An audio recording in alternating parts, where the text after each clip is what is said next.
ये बात बिल्कुल सत्य है कि पुराण ग्रंथों में अनेकों स्थानों पर और अनेक क्या लगभग लगभग सभी स्थलों पर प्रसंगों पर दीक्षा का जहाँ प्रसंग आया है वहाँ पर मुनि का नाम अधिकांशतः आया है कि इन मुनि के पास गए और वहाँ पर जाकर के सम्राट, राजा या सेठ या कोई भी जाकर के दीक्षित हो गया, वहाँ पर जाकर के दीक्षा ग्रहण कर ली।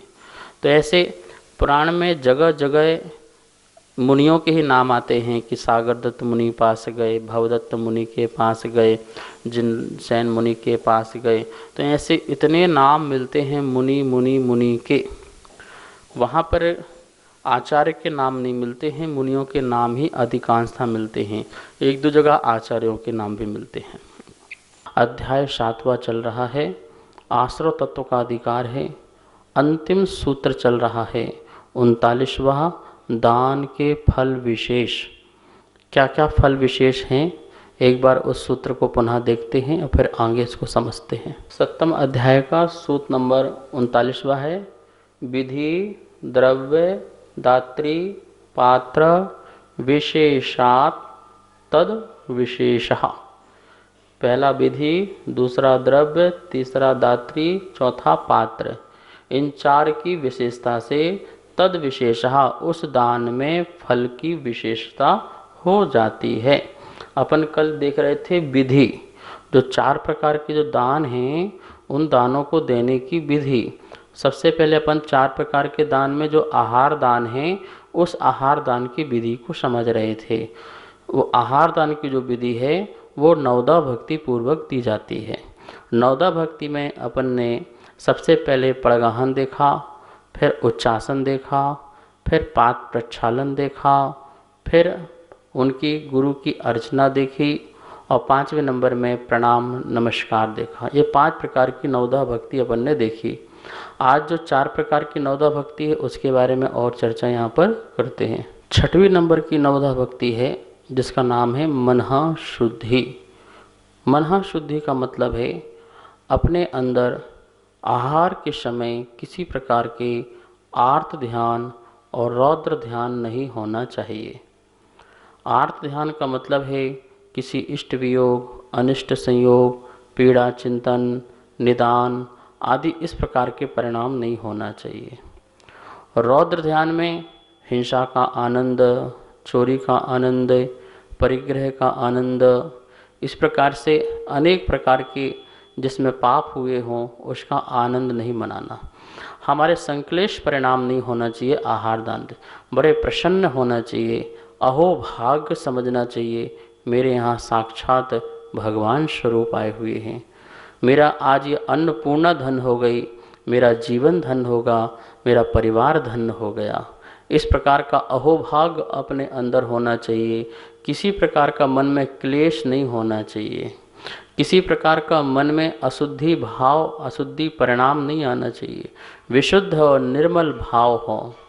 कितने भी लोग आहार दान देने आ जाएं, आप उनको देख करके असंतुष्ट मत होइए, उनको भी देख के प्रसन्न होइए कि गुरु महाराज के चरण पड़ने के कारण आज इतने अतिथियों का आने का मेरे घर में सौभाग्य प्राप्त हुआ है। आज इतने लोग यहाँ पर आए हैं वो मेरी वजह से नहीं आए हुए हैं, ये तो इनकी वजह से आए हुए हैं। ऐसा मन शुद्ध रखें। तीर्थंकर महामुनिराज आदिनाथ का आहार श्रेयांश राजा के यहाँ हुआ। भरत चक्रवर्ती ने जाकर के राजा श्रेयांश के पाद प्रक्षालन किए। राजा श्रेयांश को नमस्कार किया कि आप धन्य हैं, आप श्रावक श्रेष्ठ हैं, आपके यहाँ पर महामुनिराज का आहार दान हुआ। महानुभाव प्रसन्न होना चाहिए। जिन मुनिराज का, जिन श्रावक के घर में आहार हो तो उस घर वालों के प्रति आप क्या करें, आदर सम्मान विनय, उनकी पुण्य की सराहना करें, उनके पुण्य का उत्साह वर्धन करें। आप धन्य हैं, अहोभागी हैं, आपके यहाँ पर आहार दान हुआ। मनहा शुद्धि होना। आहार दान देते समय कोई ईर्ष्या का भाव, कोई छल कपट का भाव, किसी प्रकार का क्रोध, मान माया, राग द्वेष, मत्सर, चिंताएं, ये कुछ नहीं होना चाहिए। धार्मिक चिंता तो हो, क्या धार्मिक चिंता हो, निर्विघ्न रूप से मुनिराज का आहार दान हो। जितने भी लोग आए हुए हैं सबको आहार दान का अवसर मिल जाए, ऐसे निर्मल परिणाम हो। ये नहीं हो कि वो क्यों आ गया, ये यहाँ क्यों खड़ा हो गया, उसने पूरा आहार दान दे लिया, मैंने तो बनाया था, मैंने तो कुछ कर नहीं पाया। इस प्रकार के किसी प्रकार का आपको विकल्प नहीं लाना है। हाँ, ये बात अलग है, बाहर से आने वालों को यह सोचना चाहिए कि जिनके यहाँ पर आहार हो रहे हैं उन्हें अवसर दिया जाए। उनकी कितनी भक्ति, कितना उन्होंने तैयारी की, मुनिराज आएंगे, पड़गाहन करेंगे, आहार दान देंगे, उनके परिवार को सर्वप्रथम मौका दिया जाए और फिर आप लोग आहार दान दें, अन्यथा अनुमोदना करें। इस प्रकार से हमारा जो मन है वो पावन होना चाहिए, बहुत पवित्र होना चाहिए, बहुत सुंदर होना चाहिए, निश्चल भाव होना चाहिए। यही मनः शुद्धि है। इसको आचार्य बसंती श्रावकाचार्य में एक ही बात कही है कि आपका आर्त रौद्र परिणाम नहीं होना चाहिए, यही इसी का नाम मनः शुद्धि है। वचन शुद्धि, वचनों भी शुद्धि होना। एक तो आहार के समय बिल्कुल मौन होना चाहिए, वैसे तो बनाने वाले भी जो है आहार वो मौन रहें। हम बोलते हैं, हमारा जो मल है, थूक आदि है, वो भोजन आदि में जाता है, वो अशुद्ध भोजन होता है। आप कहते हैं आहार जल शुद्ध है, वो आहार जल शुद्ध कैसे रह गया? देखिए, बोलेंगे तो कुछ न कुछ थूक तो बाहर आते ही आता है।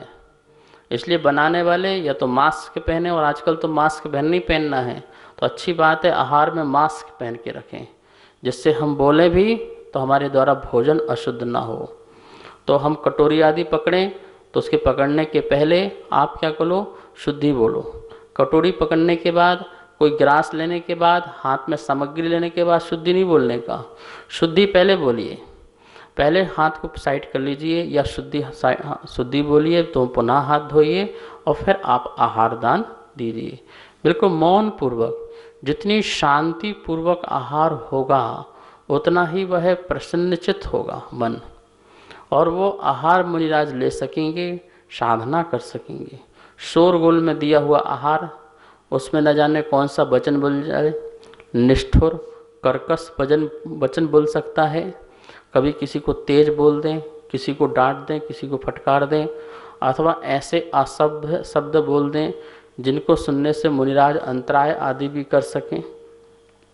इस प्रकार का शब्द बोल दें तो कह रहे हैं कि वचनों की शुद्धि होना चाहिए।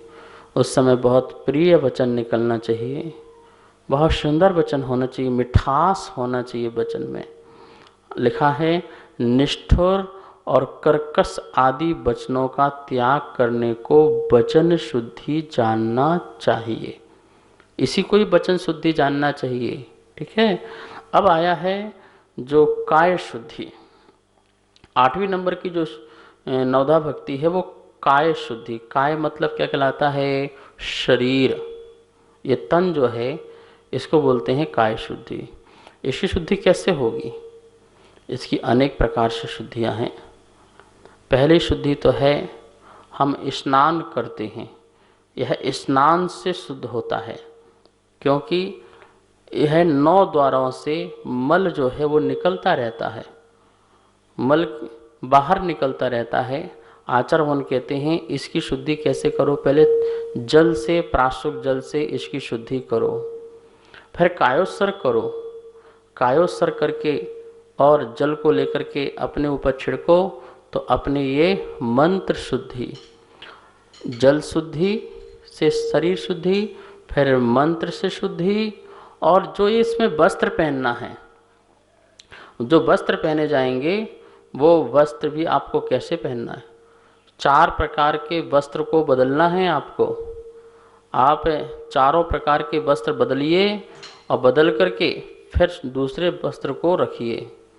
हम वस्त्रों को उसी हाथ से उठा लेते हैं जिससे पैंट शर्ट पहने हुए हैं या पुराने कपड़े पहने हुए हैं, ऐसा नहीं करने का। बिल्कुल स्नान करके पूरे वस्त्रों, चारों प्रकार के वस्त्रों को छोड़ करके फिर नवीन वस्त्रों को पहनना है। वो आपकी द्रव्य शुद्धि में ही आएगा। वो द्रव्य शुद्धि, शरीर भी द्रव्य और वस्त्र आदि भी द्रव्य और आपका भोजन भी द्रव्य, तो इस प्रकार से वो द्रव्य शुद्धि हो जाएगी। तो आपको काय शुद्धि में बिल्कुल ध्यान रखना है, आपका तन शुद्ध हो, आपके वस्त्र शुद्ध हो, इस प्रकार से काय शुद्धि में इसको ग्रहण कर लेना। लिखा हुआ है, सब ओर से संपुटित और विनीत अंग रखने वाले दातार के काय शुद्धि होती है। बिल्कुल हाथ जोड़े हुए हैं, संपुटित हैं, विनीत हैं, आराम से दे रहे हैं, इस प्रकार से जो उसके शरीर की भाव भंगना है वो भी कैसी है, शुद्ध है, देख के चल रहा है। चौके में भी कोई जीव जंतु आ जाए तो देखे कहीं पैर ना पड़ जाए, मुनिराज देख के कहीं अंतराय ना कर दे।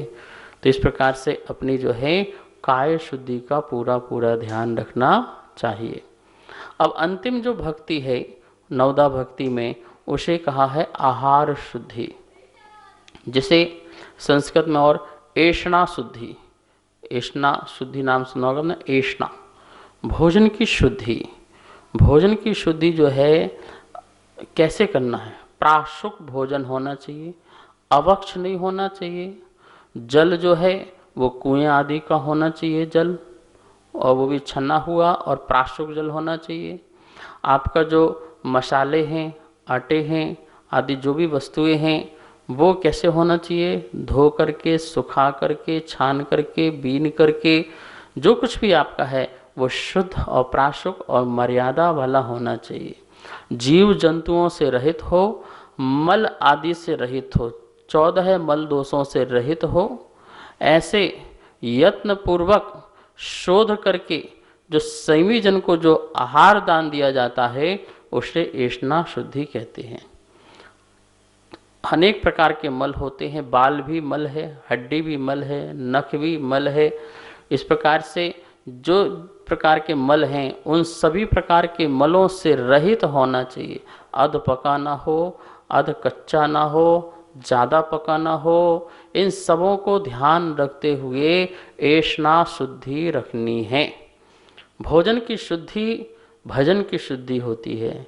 जितना शुद्ध भोजन होगा उतना ही प्रभु का भजन करने का मन करेगा, उतना ही आत्म शुद्धि होगी, साधना बढ़ेगी। जैसा खाते हैं अन्न और वैसा होता है मन। आपका अन्न अशुद्ध है, आपका अन्न अन्याय अनीति से लाया गया हुआ है, और बनाते समय भी हमने शोध नहीं किया, प्रकाश में नहीं बनाया, लाइट में बनाते हैं। सूर्य की लाइट नहीं होती है तो आपकी एक कृत्रिम लाइट होती है। इस कृत्रिम लाइट में भोजन बनाने पर वह शुद्ध हो ही जाता है, क्योंकि उतनी बारीकता से वस्तुओं का, द्रव्य का शोधन नहीं हो पाता है। तो हमें ऐष्णा शुद्धि का भी ध्यान रखना है। भोजन को मर्यादा कितनी है, कैसे रखा, जमीन में रख दिया, पैर लगा दिया, हाथ लगा दिए, कपड़े लग गए, बाल लटक गया, दुनिया भर की इन सबको देख करके, और सुनो, ज़्यादा मत बनाओ, कम बनाओ।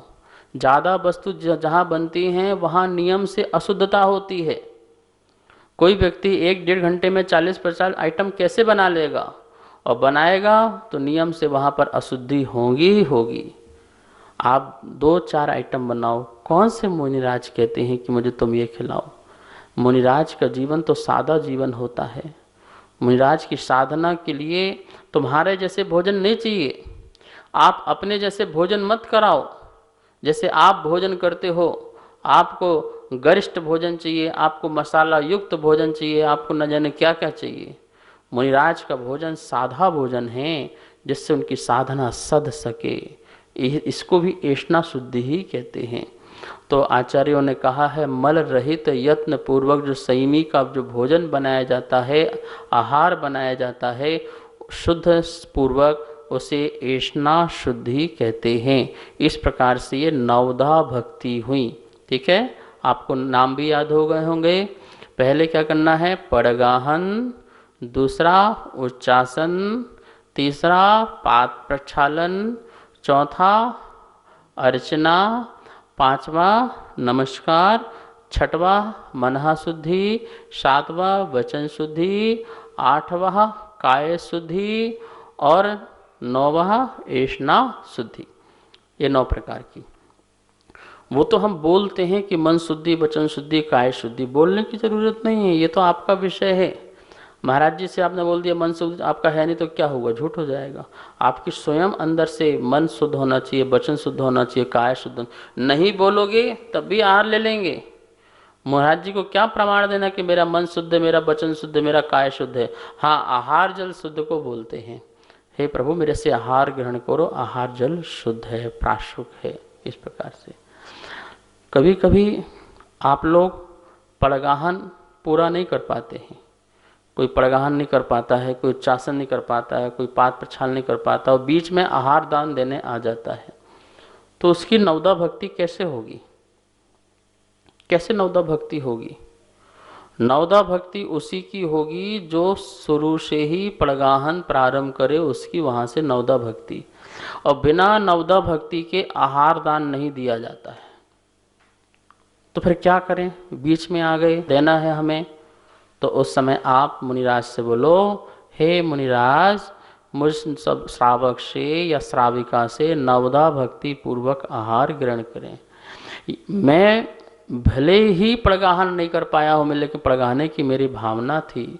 मैं उच्चासन पाद प्रक्षालन नहीं कर पाया हूँ, लेकिन मुझे आपका पाद प्रक्षालन करने का भाव था। तो आपको बोलना है कि मुझ श्रावक द्वारा नवदा भक्ति पूर्वक गुरुदेव आहार ग्रहण करें।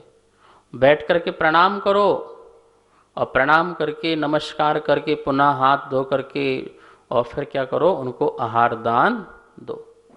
ये ध्यान रखना। हम आए और सीधे आहार दे, नहीं नहीं नहीं, आपकी विनम्रता कहाँ है, भक्ति कहाँ है?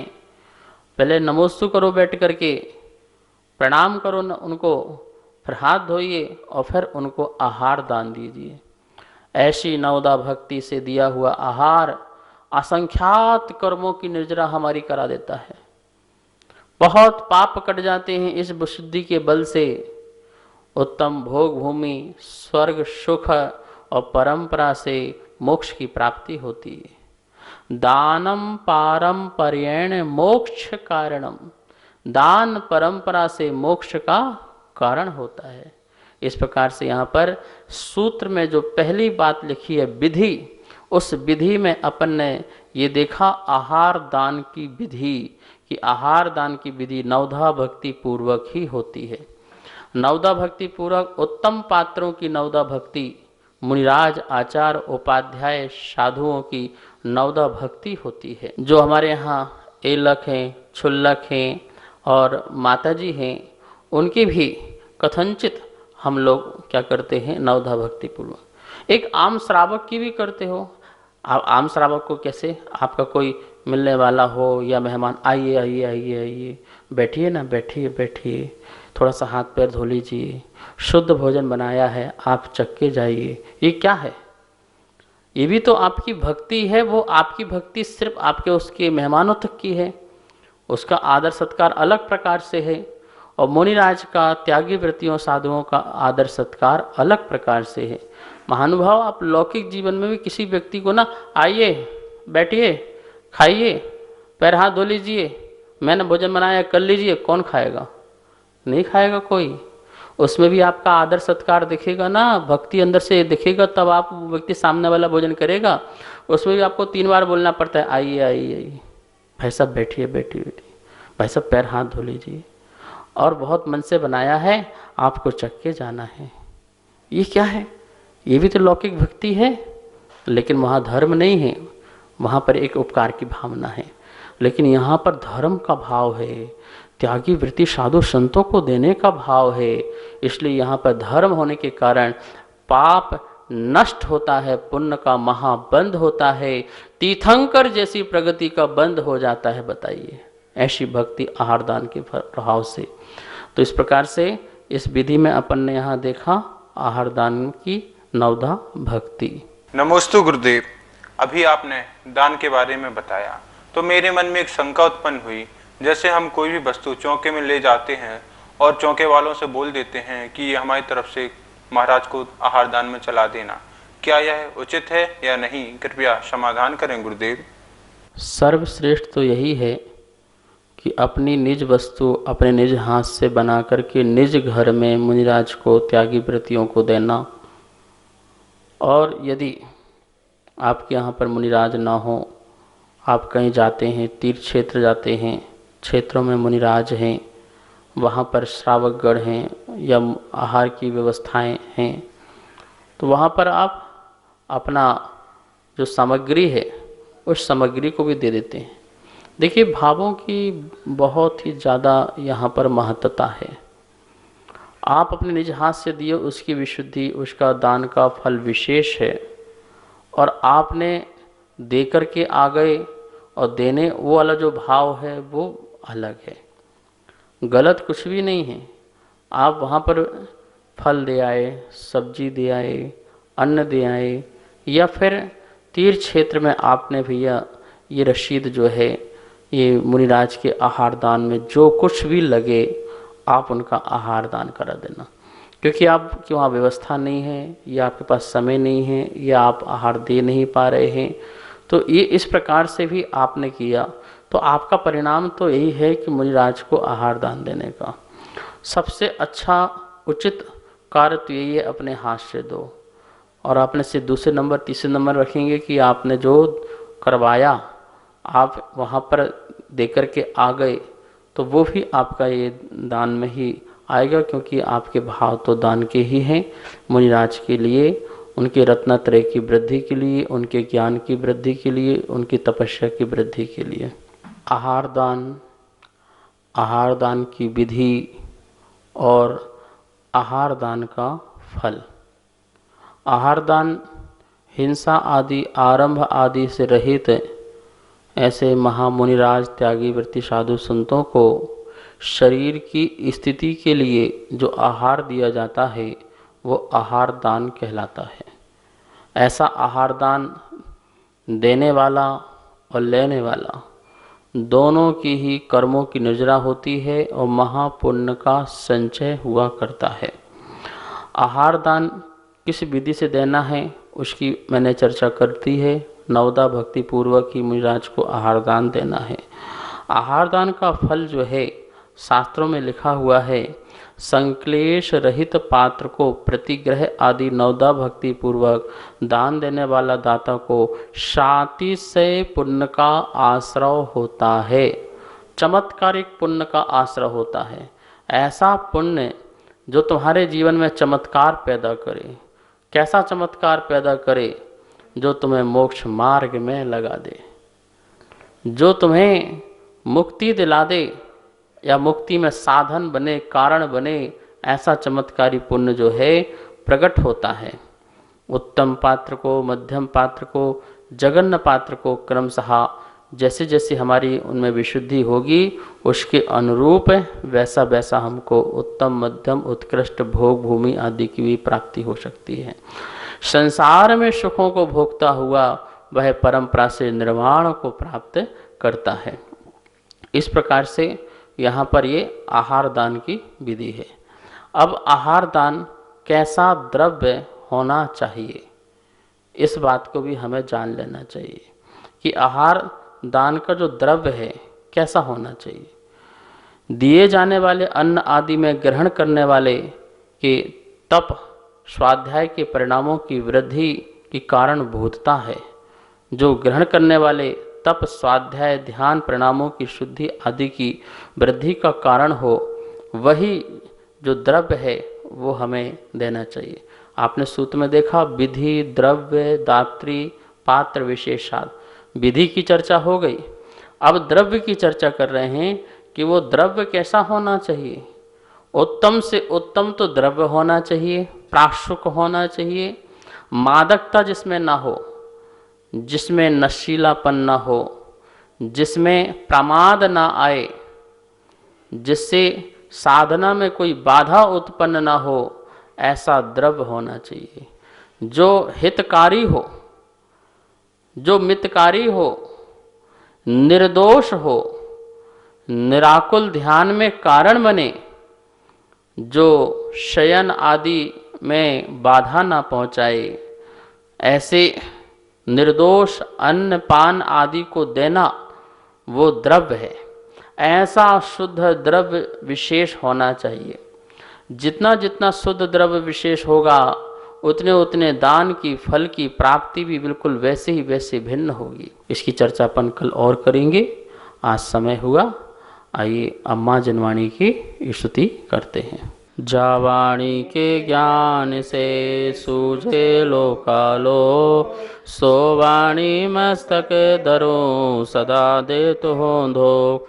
हे जिन वाणी भारती तो हे जपो दिन रेन, जो तेरी सरना धरे सो पावे सुख चैन। सभी को बहुत बहुत मंगल आशीर्वाद। सभी को सादर जय जिनेन्द्र। आप सभी के सहयोग से तत्वार सूत्र जी की पुस्तकें निरंतर छपती जा रही हैं।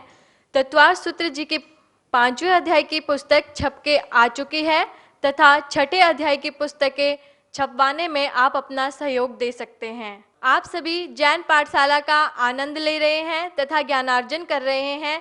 जैन पाठशाला निरंतर इसी प्रकार चलती रहे, इसके लिए आप जैन पाठशाला के पुण्यार्जक बन सकते हैं। 1 महीने के लिए, 3 महीने के लिए, 6 महीने के लिए अथवा 1 वर्ष के लिए आपके नाम तथा फोटो पारस चैनल के माध्यम से प्रसारित किए जाएंगे। आप नीचे दिए गए नंबर पर संपर्क करें। जय जिनेन्द्र। मैं आरती जैन।